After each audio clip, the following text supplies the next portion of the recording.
Hello, this is Brad Tallis with Next Gen Solutions, and welcome to this week's Fusion Friday.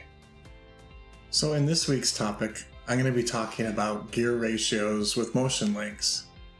You can see on the screen I have a card shuffler. In fact, this is a 3D printable card shuffler. In fact, I've went ahead and created this in real life. And so I'm going to be showing you some tips on how to simulate the gears working together. So let's dive right in. So as you can see in this example, when we crank the handle, the gears all rotate and mesh with each other. And this is done using motion links. So I'm going to show you a tip on how to create these motion links with these gears.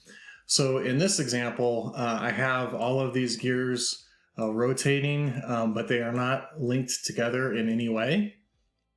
And you'll notice I actually embossed the number of teeth onto each of these gears. And this is going to help us out when we create our motion links.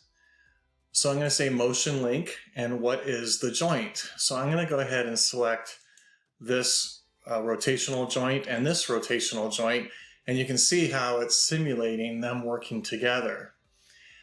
And that's this little animate icon. So I'm going to go ahead and stop that, and we can see that they are not meshing correctly in this example. What confused me for a long time was, you'll notice it says angle and it says 360 degrees.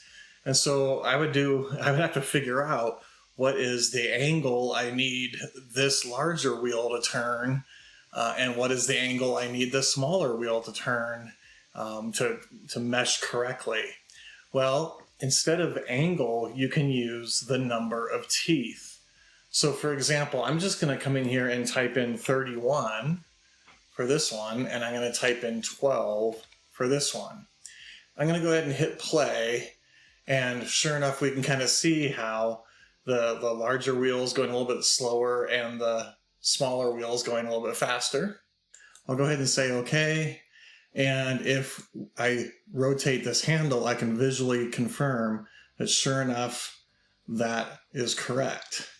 So let's do the same thing for these next two gears. So I'll say motion link. What are the joints? I'll do this one and this one. And we can kind of see that that's not turning correctly. In fact, it looks like they're both turning in the same direction. So I'm going to hit reverse. And now we can kind of see that it looks like they're meshing together, but again, not the correct angle.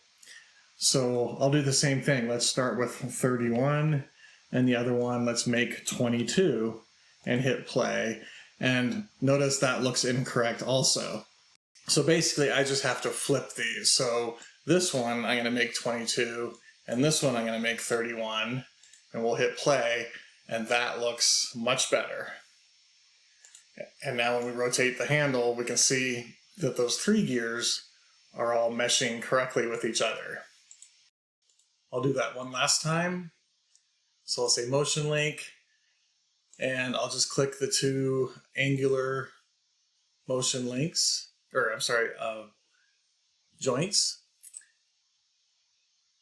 And they look like they're going the wrong direction, so I'm going to hit reverse. That looks better, but it looks like the larger wheel is spinning faster, so and we need to type in the numbers. So I'm going to say 22 and 12, and that looks incorrect. So I'm going to say 12 and 22, and now that looks like that's meshing correctly.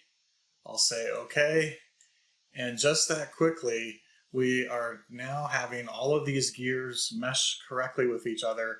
And I didn't have to do any math. I didn't have to figure out the angles.